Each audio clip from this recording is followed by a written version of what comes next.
యేసు ప్రభువు ఎల్లప్పుడూ సుంకరలను పాపులను చేర్చుకొనుచుండెను, వారితో భోజనము చేయుచుండెను.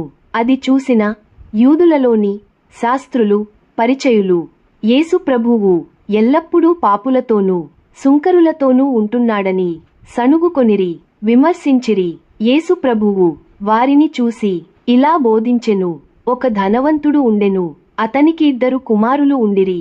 చిన్న కుమారుడు చెడు వ్యసనాలకు బానిసై తన తండ్రి ఆస్తిలో తనకు రావలసిన భాగమును తనకిమ్మని తండ్రిని అడిగెను. తండ్రి తనకున్న ఆస్తిని 2 కుమారులకు సమానంగా పంచెను. చిన్న కుమారుడు తనకు వచ్చిన ఆస్తినంతటిని తీసుకొని దూరదేశమునకు వెళ్ళెను.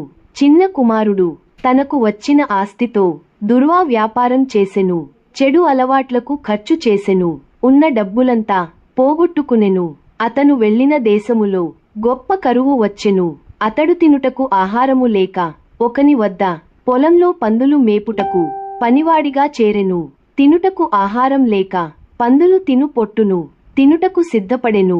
అతడు ఇలా ఆలోచించెను, నా తండ్రి వద్ద అనేకమంది కూలివారు ఉన్నారు.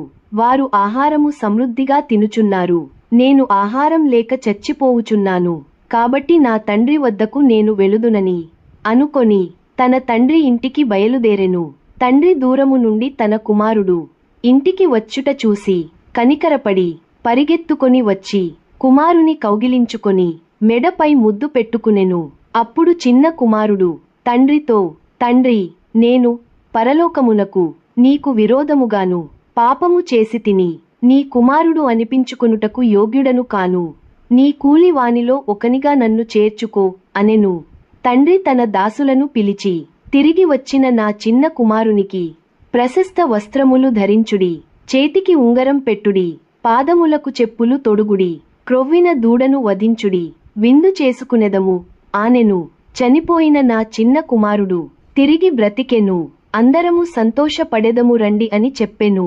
పెద్ద కుమారుడు పొలం నుండి ఇంటికి వచ్చినప్పుడు ఇంటి వద్ద వాయిద్యములు నాట్యములు చేయుచుండట చూసి తన దాసుని అడిగెను.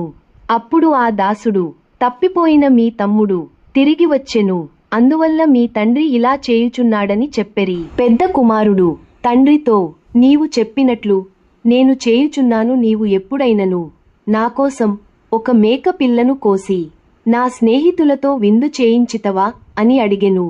అందుకు తండ్రి పెద్ద కుమారునితో, నా కుమారుడా, నాకు కలిగినదంతయు నీదే కదా. నీవు ఎల్లప్పుడూ నాతోనే ఉన్నావు కదా. చనిపోయిన నీ తమ్ముడు తిరిగి బ్రతికెను, తప్పిపోయిన నీ తమ్ముడు తిరిగి దొరికెను అనెను.